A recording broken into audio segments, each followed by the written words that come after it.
성경은 가부장적인 문화에 쓰여졌지만 성경 자체는 가부장제를 뛰어넘는 메시지를 담고 있습니다. 구약 요엘서 2장 28절 이하를 읽어보면 하나님께서는 자신의 영을 모든 사람, 즉 젊은이, 늙은이, 남종과 여종에 부어준다고 말씀하고 있습니다. 또 신약의 갈라디아서 3장 28절을 보면 사도 바울은 유대인이나 헬라인이나 종이나 자유자나 남자나 여자나 모두 그리스도 예수 안에서 하나라고 말을 합니다. 하지만 여전히 한국교회 안에는 차별과 혐오가 존재합니다. 특별히 남녀의 차별은 아직도 진행 중입니다. 초대교회부터 중세까지 인간을 영혼과 감각, 또 이성과 감성 등 이분법적으로 나누면서 남성은 더 우수한 이성과 영혼을 상징하며 여성은 열등한 감각과 감성을 상징한다고 보았습니다. 그리고 하나님의 형상은 이성과 영혼에 있으므로 여성이 가진 하나님의 형상은 불완전하거나 또 열등한 것으로 설명을 했습니다. 이렇게 여성을 열등하게 보는 사상은 그리스 철학자 아리스토텔레스의 주장에 따른 것으로 그는 여성을 실패한 남성이라고 하였습니다. 이런 그리스 철학의 여성 혐오적 관점이 기독교가 여성의 열등한 존재를 해석하게 된 뿌리라고 볼 수 있습니다. 종교개혁자 칼뱅도 여성이 하나님의 형상이라고 인정을 하면서도 고린도전서 11장 7절 남자는 하나님의 형상과 영광이니 그 머리를 마땅히 가리지 않거니와 여자는 남자의 영광이니라라는 이 본문의 주석에서 남성의 우월성을 주장을 합니다. 그는 세상을 두 영역으로 나누고 남성은 현세적, 정치적, 가정적 영역에서 하나님의 형상으로서 다스릴 권리를 가지고 있다고 하였습니다. 반면에 여성은 오직 영적이고 영원한 영역에서만 하나님의 형상을 가진다고 하였습니다. 이런 논리를 가지고 여성에게도 세상을 다스리는 권한이 있다는 것을 부인하고 여성의 지도력과 사회적 활동을 금지하였습니다. 그리고 이 사상이 21세기 현재 한국 교회에도 이제 만연되어 있어서 교회에서 여성을 이제 억압을 하고 있는 거죠. 네. 이런 생각의 근거가 이제 성경에 있어요. 즉 성경이 기록하고 있는 것 중에 여성에 대해서 차별적이고 부정적인 내용을 이제 그 문자 그대로 해석을 해서 여전히 주장을 하고 있어요. 하지만 앞에서 얘기했지 성경에는 가부장적인 그 당시에 어떤 가부장적인 생각을 훨씬 뛰어넘는 그런 아주 혁명적이고 기업적인 혁명적인 그런 메시지가 많이 있습니다. 네. 여성은 창세기 1장 26절 인간 창조에서 처음 등장합니다. 보면 하나님께서 인간을 하나님 형상으로 창조하시고 남성과 여성으로 창조하셨다고 선언합니다. 그리고 남성, 여성 모두에게 하나님이 창조하신 세계를 다스릴 권세를 주셨습니다. 하나님의 형상은 하나님과 교제할 수 있는 능력과 세상을 다스리는 권한과 책임이 있음을 의미합니다. 최소한 창조 시대에는 남녀 간의 차별은 존재하지 않았습니다. 하지만 남녀의 차별을 주장하는 이들은 창세기 2장에서 성경은 여성을 남성으로부터 나온 남성의 조력자로 묘사한 구절을 근거로 둡니다. 창세기 2장을 보면 혼자 있는 아담이 안쓰러운 하나님께서 돕는 배필을 만들기 위해 아담을 잠들게 하신 후 그의 갈빗대 하나를 뽑고 그것으로 여자를 만들었던 내용이 나와 있습니다. 그러니까 창세기 2장의 내용을 근거로 해서 원래는 하나님께서 남성을 만들었고 남자를 만들었고 남자에서 여자가 만들어졌기 때문에 여자가 남자한테 종속된 존재, 부차적인 존재다 이렇게 설명을 하고 있어요. 2장에 보면 2장 이제 18절하고 20절인데 간단하게 읽으면 설명을 해드릴게요. 18절에 보면 여호와 하나님이 이르시되 사람이 혼자 사는 것이 좋지 아니하니 내가 그를 위하여 돕는 배필을 지리라 하시니라. 여기 사람이라고 나옵니다.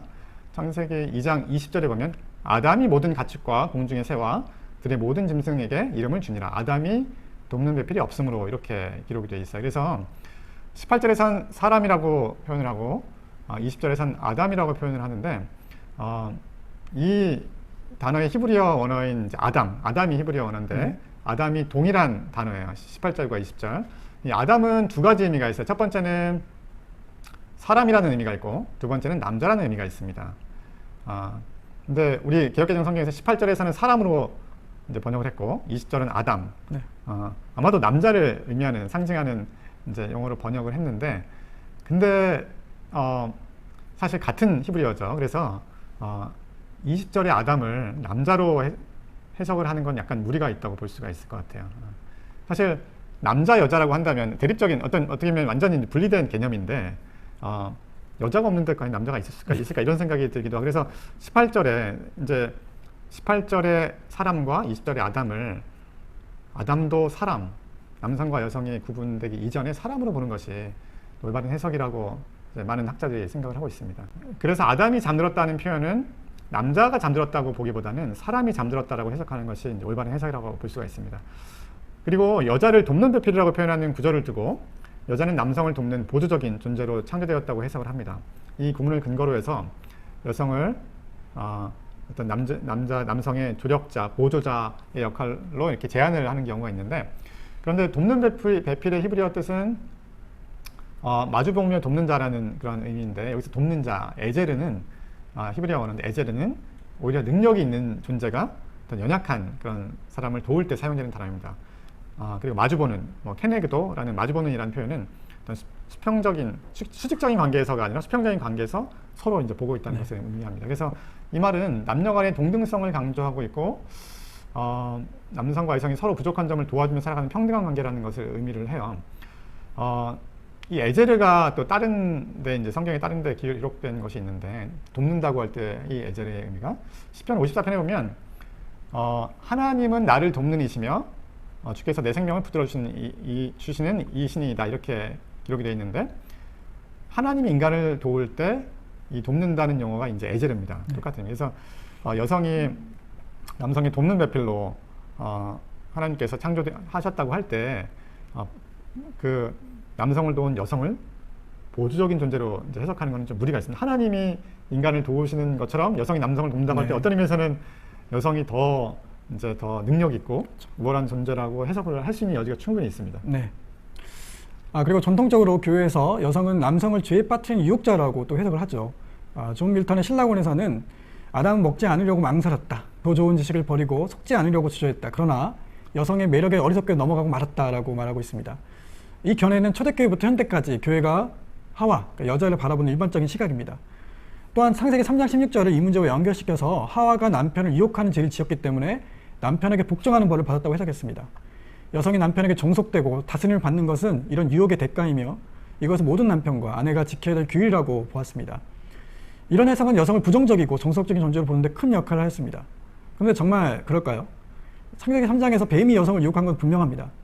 하와의 부정확한 기억을 파고들어 하나님 말씀을 뒤집어서 하와가 선악과를 먹도록 적극적으로 유혹을 합니다. 하지만 하와가 아담을 유혹했는지는 분명하지 않습니다. 본문은 3장 6절인데 창세기 3장 6절을 보면 여자가 그 열매를 따먹고 자기와 함께 있는 남자에게도 주매 그도 먹은지라 라고 말하고 있습니다. 하와가 아담을 유혹한 행동도 말도 기록이 없습니다. 다만 하와가 자기 옆에 있는 아담에게 선악과를 넘겼고 아담은 그것을 받아 먹었습니다. 이 본문은 행동이 연속적으로 기록되어 있습니다. 마치 아담이 하와가 뱀에게 이야기한 것을 함께 듣고 있다가 하와가 선악과를 먹고도 안 죽은 것을 보고 자신도 먹은 것처럼 보입니다. 즉 아담이 선악과를 먹은 것은 하와처럼 자신도 하나님처럼 되고 싶은 욕망 때문이지 하와의 유혹 때문이 아닙니다. 그런데 왜 하와가 유혹자로 오명을 쓰게 되었을까? 그것은 바로 아담 때문입니다. 하나님이 아담에게 선악과를 먹는 것을 추궁하실 때 그 여자가 그 나무 열매를 내게 주었으므로 내가 먹었나이다 라고 말하면서 이 죄의 책임을 하와에게 돌렸습니다. 이렇게 여성은 유혹자, 또 남성은 희생자라는 프레임을 가장 맞는 사람이 바로 남성, 아담입니다. 이렇게 성경을 해석해 보니까 어떠신가요? 그동안은 성경을 남성 중심, 또 문자 중심적으로 해석을 했습니다. 하지만 성경 안에는 분명 남성 중심을 뛰어넘는 그런 메시지가 존재합니다. 이제 교회는 성경 안에서 잃어버린 여성의 목소리, 또 그 이야기를 찾아서 해석을 해야 합니다. 이것을 통해서 우리는 성경이 말하는 메시지를 보다 정확하게 이해를 할 수가 있을 것입니다. 또한 여전히 교회 내에서 존재하는 남성 중심 사고를 벗어날 수 있는 기회를 또 얻게 될 것입니다. 오늘 방송 여기까지입니다. 시청해주신 여러분 감사합니다. 감사합니다.